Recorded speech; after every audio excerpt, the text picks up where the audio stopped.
O grito ecoou pelo estúdio como um lamento de fado rasgado, cortando o ar úmido de Lisboa como uma navalha afiada. Mentira!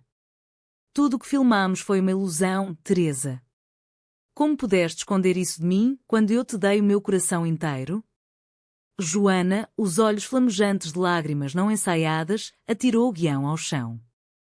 As páginas espalhando-se como folhas de sobreiro outonal pelo piso de azulejos rachados do Teatro Nacional Dona Maria II. O elenco congelou, os técnicos pararam os holofotes, e o silêncio que se seguiu era mais ensurdecedor que o rugido do Tejo em maré alta. Teresa, parada no centro da cena, com o megafone ainda na mão, sentiu o mundo desabar como as muralhas de Óbidos sob um cerco invisível. Era o dia da última tomada, o clímax do filme que as unira, ou assim Joana pensara. Mas agora, o twist não era ficção, era a verdade nua, crua, que sangrava entre as duas mulheres como vinho tinto derramado sobre uma toalha de rendas alentejanas. Tudo começara meses antes, num daqueles verões lisboetas que cheiram a mar e a saudade, quando o sol de julho banha a Alfama em ouro líquido e as varandas se enchem de guitarras desafinadas. Joana Vasconcelos, aos 28 anos, era a revelação do cinema português. Uma atriz de Setúbal, terra de choco frito e ondas bravias, cujos olhos verdes capturavam a essência da costa atlântica, selvagens, imprevisíveis, profundas. Vinda de uma família de pescadores, onde o oceano ditava as refeições e as mágoas, Joana fugira para Lisboa aos 18, sonhando com palcos maiores que as praias da Arrábida. Seus papéis iniciais eram secundários, a amante traída em comédias leves, a filha rebelde em dramas familiares. Mas Sombras do Tejo, o novo projeto de Teresa Almeida, prometia ser o seu trampolim. O filme contava a história de duas mulheres no Portugal pós-25 de Abril, lutando contra as correntes da ditadura que ainda ecoavam nas almas, uma metáfora para amores proibidos, segredos enterrados como garrafas de vinho do Porto em caves antigas. Teresa, aos 35, era o oposto, uma diretora de elite, nascida no Porto, com veias correndo vinho verde e sangue de intelectuais exilados. Filha de um poeta censurado pelo salazarismo e uma pianista que tocava fado em segredo, Teresa crescera entre livros amarelados e as brumas do Douro, onde as vinhas se entrelaçam como amantes desesperados. Aos 25, já havia ganho Leopardo de Ouro em Locarno com Fados Esquecidos, um documentário que desenterrava as vozes silenciadas das mulheres portuguesas. Mas por trás da fachada de visionária implacável, com seu casaco de lã tricotado à mão, inspirado nas mantas da Serra da Estrela, e óculos de armação fina que emolduravam olhos castanhos como castanhas assadas, Teresa guardava uma ferida aberta, um casamento falhado com Miguel. Um produtor que a traíra com assistentes mais jovens, deixando-a com uma filha de 10 anos, Sofia, e um coração endurecido como o granito das fortalezas de Elvas. O primeiro encontro delas fora no Café Nicola, ali na Praça do Rocio, onde o cheiro de pastéis de nata se misturava ao burburinho de turistas e locais. Joana chegara atrasada, o cabelo desgrenhado pelo vento do chiado, vestindo uma saia plissada que evocava as romarias de São João. Desculpe, a linha de metro parou por causa de um gato nos carris, típico de Lisboa, não é? Sempre algo vivo a atrapalhar o ritmo. Teresa rira, um som raro e gutural como o canto de uma gaivota sobre guincho. Bem-vinda ao caos criativo, Joana. É isso que nos torna portugueses, dançamos com os imprevistos. Naquele instante, sobre uma mesa manchada de café, com o sol filtrando pelas vidraças embaçadas, algo se acendera, não o fogo imediato de um romance de telenovela, mas uma faísca lenta. Como o lume de um lar em aldeia transmontana, aquecendo aos poucos. As filmagens começaram em agosto, sob o calor sufocante que faz o ar tremular como um sonho febril. O set era um casarão restaurado no bairro Alto, com paredes cobertas de azulejos que contavam histórias de navegadores e moras encantadas. Joana interpretava Inês, uma jovem costureira que se apaixona pela nobre Leonor, papel de uma atriz secundária que logo seria substituída, ironicamente, por cenas que exigiam mais intimidade. Teresa dirigia com precisão cirúrgica, mas era nas pausas que a magia acontecia. Enquanto Catherine servia bacalhau à brás e queijos da serra, elas conversavam horas a fio sobre Saramago e Sofia de Melbrenner, sobre como o fado não é só tristeza, mas uma ponte para a redenção. O amor, Joana, é como o oceano, dá e leva sem piedade, dissera Teresa uma noite, enquanto fumavam cigarros finos na varanda, o Tejo Negro lá embaixo salpicado de luzes de barcos pesqueiros. Aos poucos, as linhas entre ficção e realidade borraram-se. Numa cena de confissão sob a chuva artificial que cheirava a Lisboa real, com seu perfume de jasmim molhado, Joana e a outra atriz tiveram de simular um beijo hesitante, cheio de tensão reprimida. Mas quando a corta ecoou, Joana não se afastou de imediato. Seus olhos fixaram-se nos de Teresa, que observava do monitor com o coração acelerado. Foi autêntico demais? Murmurara Joana, a voz rouca como um fado de Amália. Teresa engolira em seco, sentindo o peso das próprias sombras. Foi perfeito. Tu és perfeita. Naquela noite, após o urap, elas partilharam um copo de ginginha na taberna da Rua das Flores e o toque acidental das mãos sob a mesa foi o primeiro segredo. Segredos que se multiplicariam como as escadas íngremes do bairro Alto, um passeio noturno pelo mirador da Senhora do Monte, onde Joana confessou sua primeira paixão por uma rapariga na escola de Setúbal, sufocada pelo machismo dos portos. Teresa, em troca, falou de sua juventude no Porto. Roubando beijos com uma violinista nas margens do Douro, antes do casamento que aprendera como uma âncora enferrujada. O romance floresceu em sussurros e olhares roubados, entre takes de diálogos que ecoavam suas próprias almas. Joana sentia-se viva pela primeira vez, como se o sol do Algarve tivesse invadido seu peito, risonha, tocando viola de fado nas noites livres, cantando versos de estranha forma de vida só para ver Teresa sorrir. Teresa, por sua vez, redescobria a ternura, levava Joana a mercados de peixe em Cascais, ensinando-a a escolher sardinhas frescas, ou a sinagogas escondidas no Porto, onde o passado sefardita sussurrava lições de resiliência. Mas o conflito espreitava, como a sombra de um touro na arena de Salvaterra. Miguel, o ex-marido, regressara à vida de Teresa com promessas de reconciliação pelo bem de Sofia. Pensa na criança, Teresa. Portugal ainda julga as mães solteiras como eu. E Joana, sem saber, via-se dividida. O amor por Teresa era puro como o vinho de colares, mas o medo de ser a outra corroía-a como sal no mar. As semanas avançaram como comboio do Douro, serpenteando curvas imprevisíveis. O Sete mudara para o Alentejo, terra de sobreiros centenários e planícies infinitas onde o vento carrega o aroma de cortiça e ervas silvestres. Ali, sob o céu vasto que parece abraçar o mundo, filmavam as cenas de clímax, Inês e Leonor fugindo para uma quinta isolada, confrontando o escândalo social que as separava. Joana, agora mais confiante, incorporava Inês com uma ferocidade que Teresa invejava. Tu fazes o público sentir a alma dela, Joana. É como se o Alentejo inteiro chorasse através de ti.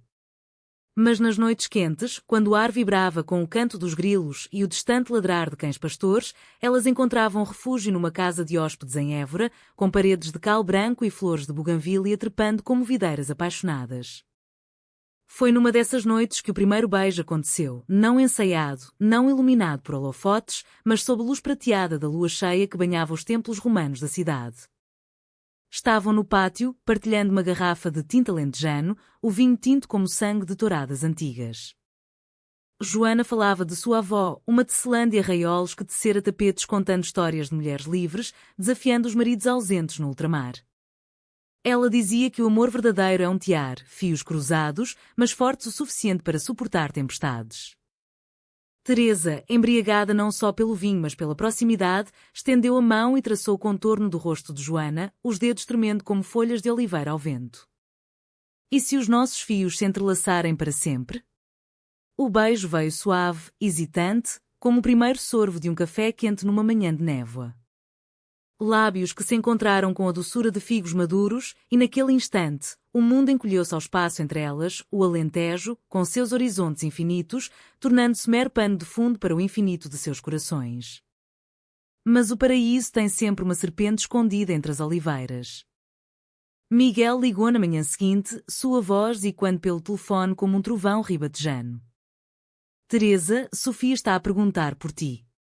E por mim. Não podes fugir para sempre para esses setes poeirentos. Teresa desligou com o estômago revirado, mas escondeu angústia atrás de um sorriso profissional. Joana, sentindo a mudança como uma maré baixa, pressionou-a durante o almoço, pão alentejano com azeite e chouriço, servido numa mesa de madeira gasta. O que te atormenta, amor? É o filme? Ou algo mais profundo, como as raízes destas oliveiras que ninguém vê? Teresa hesitou, o segredo pesando como uma ânfora cheia de azeite virgem. É o passado, Joana. Fantasmas que não morrem com o amanhecer. O conflito irrompeu numa tomada particularmente intensa, Inês confrontando Leonor sobre uma traição inventada pelo guião, um amante masculino que Leonor escondera para salvar as aparências. Joana, imersa no papel, gritou as linhas com uma fúria que transcendia a ficção. Como pudeste? Eu confiava em ti, e tu vendes o nosso amor por uma mentira social. A câmara capturou o momento, mas quando Teresa chamou corta. O ar estava carregado de eletricidade real. Joana, ofegante, virou-se para Teresa. É isto que sentes, não é? Ainda amarras ao teu ex como se fosse uma âncora? As palavras saíram como veneno de cobra e Teresa, ferida, rebateu. Não sabes nada da minha vida, Joana. Eu construí tudo isto, carreira, família, sozinha, enquanto tu sonhavas em praias. O set silenciou, a equipa fingiu ajustes nos cabos, mas os olhares furtivos traíam um escândalo iminente. Dias depois, regressaram a Lisboa para pós-produção, o outono trazendo chuvas que lavavam as ruas de Chiado como lágrimas coletivas. Joana instalou-se num apartamento alugado no Príncipe Real, bairro de jardins escondidos e galerias de arte onde o ar cheira a livros velhos e revoluções sussurradas. Teresa visitava à noite, trazendo queijos de azeitão e histórias de sua infância no Porto, como escapava para o Palácio da Bolsa para desenhar sombras nos salões mouriscos. Nessas horas, o amor renascia, mãos entrelaçadas sobre almofadas bordadas, sussurros sobre um futuro onde poderiam ser livres, talvez numa casa no Algarve com vista para falésias cor-de-rosa. Mas o telefone de Teresa tocava cada vez mais, chamadas de Miguel que ela atendia em voz baixa, prometendo apenas pelo bem de Sofia. O ponto de ruptura veio numa projeção privada no Cinema São Jorge, onde o cheiro de pipoca misturava-se ao perfume de gardénias do lobby. O raw cut de sombras do Tejo desenrolava-se na tela, as cenas de paixão entre Inês e Leonor tão vívidas que o público, amigos e críticos, murmuravam em aprovação. Joana, sentada ao lado de Teresa, sentia o calor da perna dela contra a sua, um lembrete silencioso de promessas. Mas no debate pós-filme, um jornalista do público perguntou a Teresa: a química entre as protagonistas é palpável. Há algo de autobiográfico aqui? Teresa riu, mas seus olhos traíram o pânico. A arte imita a vida, mas a vida é mais complicada que um guião. Joana, ferida pela evasão, saiu abruptamente, o coração batendo como tambores de carnaval em Torres Vedras. Naquela noite, sozinha no seu apartamento, Joana bebeu um copo de Porto Tawny, o licor doce amargando na garganta. Lembrou-se da sua mãe, em Setúbal, que lhe ensinara a rezar à Senhora da Boa Viagem para amores verdadeiros. Mas filha, o mar leva o que quer, aprenda a soltar. Quando Teresa bateu à porta, encharcada pela chuva, Joana abriu, mas não com braços abertos. Diz-me a verdade, Teresa. O Miguel. Ele é o teu Leonor? A traição que escondes? Teresa, tremendo, confessou tudo. O casamento não divorciado formalmente, as promessas de Miguel de voltar, o medo de perder Sofia se o escândalo eclodisse num Portugal ainda conservador. Onde amores como o delas eram sussurrados em tabernas, não celebrados em manchetes. A confissão pairou no ar como a névoa do Tejo ao amanhecer, densa e sufocante. Joana recuou, os olhos enchendo-se de uma dor que parecia o lamento de um fado de Coimbra, melancólico e sem resolução. Então, tudo o que vivemos foi uma cena ensaiada? Eu sou só a Inês na tua narrativa, um twist para o teu próximo prémio? Teresa estendeu a mão, mas Joana ergueu a palma como uma barreira. Não toques em mim. Não agora, quando o teu coração ainda sangra por ele. A porta fechou-se com um clique suave, mas o eco foi como o portão de ferro de um convento carmelita, selando votos quebrados. Teresa desceu as escadas do prédio antigo, as paredes e quando com os fantasmas de amantes passados, e saiu para a chuva que lavava o rocio, misturando-se às suas lágrimas salgadas como os do Atlântico em Ericeira. Os dias seguintes foram um purgatório de silêncios forçados. No estúdio de montagem no Bairro Alto, onde o cheiro de café queimado e clipes digitais preenchia o ar, elas orbitavam uma à outra como planetas em colisão evitada. Joana mergulhava no trabalho, revisando takes com uma ferocidade que impressionava os editores. Corta aqui, onde o olhar dela vacila, é aí que a verdade dói mais. Mas à noite, sozinha, ouvia discos de Marisa no giradiscos antigo. As letras de Transparente e Quando Sua Transparência Ferida, eu sou só um eco, um nada ao teu lado. Teresa, por sua vez, levava Sofia ao Jardim Zoológico de Lisboa, distraindo-se com os rugidos dos leões que pareciam ecoar o seu próprio rugido interior. A menina, com cabelos cacheados como os de Teresa e olhos curiosos herdados do pai, perguntava inocentemente: Mãe, por que estás triste? É por causa da bruxa do filme? Teresa ria, mas o riso era frágil como vidro de alcobaça. O conflito escalou quando Miguel apareceu no set, um dia de novembro cinzento, com um ramalhete de cravos vermelhos, flor da revolução, mas agora símbolo de traição. Ele era alto, com barba grisalha e sotaque portuense que outrora encantara Teresa, mas agora soava como um disco riscado. Teresa, minha querida, vim buscar-te. Sofia precisa de nós juntos. E tu? Bem, todos cometem erros. Joana, assistindo de um canto escuro, sentiu o ciúme como uma maré alta engolindo a praia da Nazaré. Quando Miguel se inclinou para beijar Teresa na face, Joana irrompeu. Erros? Como esconder o marido de uma amante, senhor produtor? Isso é erro ou estratégia de casting? O estúdio gelou, os técnicos trocaram olhares e Miguel, ruborizado como um tomate de Alentejo, rebateu. Quem é esta miúda dramática? A tua nova musa. Cuidado, Teresa, estrelas cadentes queimam rápido. Teresa, dividida como o país no 25 de Abril, defendeu Joana. Ela é mais que isso, Miguel. É a alma deste filme. Mas o dano estava feito. Naquela noite, Joana fugiu para Setúbal, traindo comboio noturno que chocalhava como um lamento de marinheiro. Chegou à casa da mãe ao alvorecer, o ar salgado da sada envolvendo-a como um abraço maternal. A avó já falecida, mas sua tecelã imaginária sussurrava, fios partidos se tecem de novo, filha, é a arte da paciência. Joana caminhou pela praia da Figueirinha, as ondas lambendo seus pés descalços, e chorou pela primeira vez sem pudor, lágrimas que se misturavam ao mar, sal com sal. Mágoa com eternidade. Enquanto isso, em Lisboa, Teresa confrontou Miguel num café no cais do Sodré, onde o cheiro de mariscos grelhados contrastava com a amargura da conversa. Acabou, Miguel. Há anos. O que temos é só memória, como os azulejos partidos no terreiro do Paço. Ele riu, cético. E essa atriz? Vai jogar tudo fora por um capricho lésbico? Portugal ainda ri de casais assim nas comédias.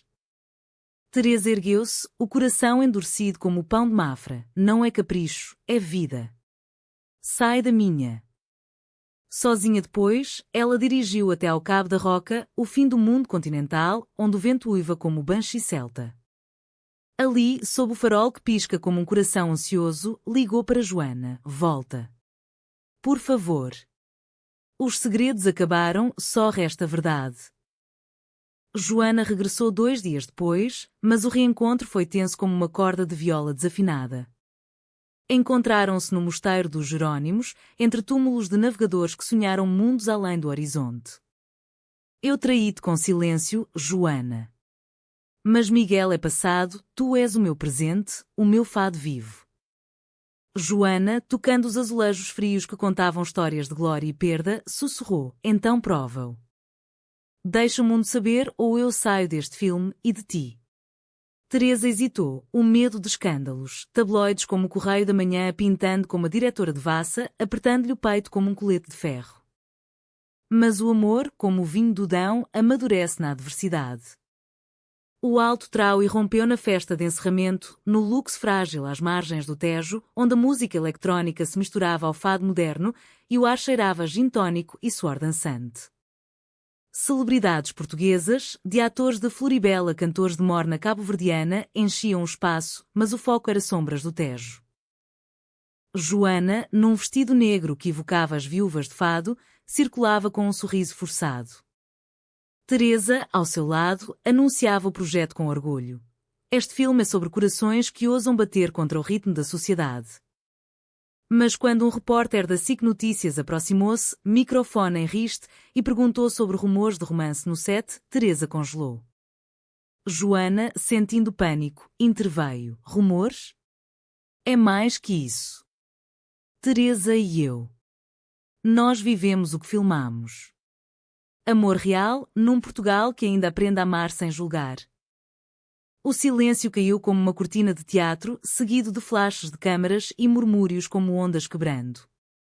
Miguel, presente como convidado indesejado, explodiu. Loucura. Teresa, pensas na Sofia? Na tua carreira? Ele agarrou o braço dela, mas Joana interpôs-se, os olhos flamejando. Ela pensa em si mesma, finalmente.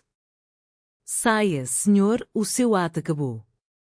A confusão reinou, seguranças intervindo, copos derramados como libações a deuses zangados. Teresa, libertando-se, puxou Joana para o exterior, onde o tejo negro testemunhava sob as estrelas. Perdi tudo por ti, murmurou Teresa, mas Joana sorriu através das lágrimas. Não perdeste, ganhaste liberdade. A revelação espalhou-se como fogo em mato seco do interior alentejano, acendendo debates em cafés de todo o país. Manchetes no diário de notícias gritavam: twist lésbico em sombras do Tejo, amor ou marketing? Redes sociais fervilhavam com hashtags Amor Sem Fronteiras e críticas conservadoras e quando dos salões da Assembleia da República. Joana e Teresa refugiaram-se numa quinta nos arredores de Sintra, onde as brumas românticas envolvem palácios como véus de noiva. A casa, alugada às pressas, era um relicário de azulejos verdes e lareiras de pedra, com vista para a serra que inspirara essa de Queiroz. Ali, longe do furacão mediático, elas teciam os fios partidos, conversas longas sobre medos, com chá de ervas silvestres e pão de milho quente. Teresa confessou mais. O casamento com Miguel fora um escudo contra os olhares da família portuense, católica devota que via o divórcio como pecado mortal. Eu amava mulheres desde os 16, Joana, aquela violinista no Douro, era o meu primeiro fado. Mas o Portugal dos anos 90 engolia sonhos assim. Joana, aninhada no colo dela sob uma manta de lã da guarda, partilhou suas próprias cicatrizes, o pai pescador que a deserdara ao saber de sua orientação. Deixando-a com a mãe e um vazio como o horizonte de Sagres. Mas o mar ensina, ondas vêm e vão, o que fica é a maré da alma. Nessas noites, o amor profundava-se em gestos simples, Teresa cozinhando caldeirada de peixe, evocando memórias da Biscaia, enquanto Joana lia poemas de Flor Bela espanca à luz de velas, sua voz tremendo como folhas de sobreiro. Sofia chegou um fim de semana, trazida por uma tia compreensiva, e o encontro foi um teste de fogo. A menina, com 9 anos agora, olhava para Joana com curiosidade mista de desconfiança. Tu és a bruxa do filme? A mãe disse que és boa. Joana riu, ajoelhando-se para lhe oferecer um colar de conchas de Setúbal, não bruxa.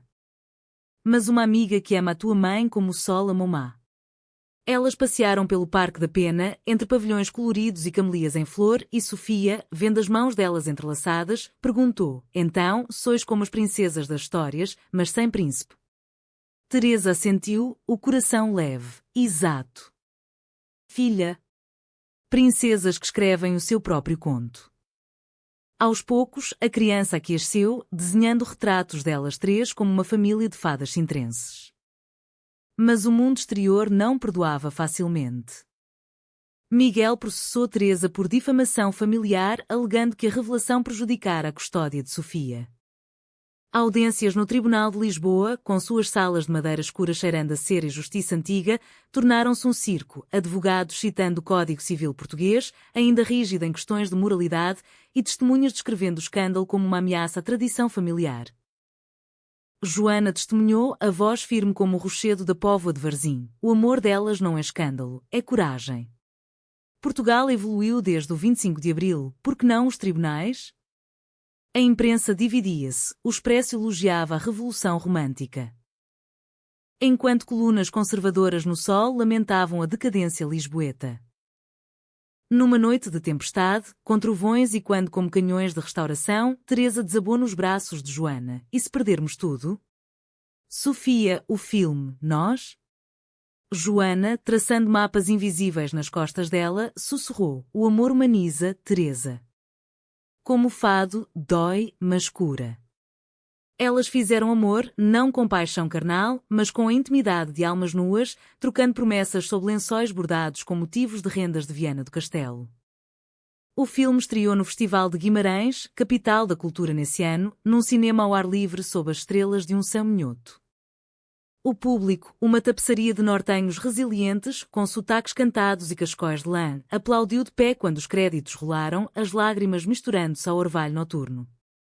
Críticos do público chamaram-no um hino ao amor que era em solo português, e o twist romântico, agora público, tornou-se o coração pulsante da narrativa. Joana e Teresa subiram ao palco de mãos dadas, o spotlight banhando-as como o sol de Monsanto. Este filme expõe segredos de cena, disse Teresa, voz embargada, mas mais que isso, corações reais. Obrigada, Joana, por me dares o guião da minha vida. A vitória em Guimarães foi um bálsamo, mas as feridas ainda supuravam.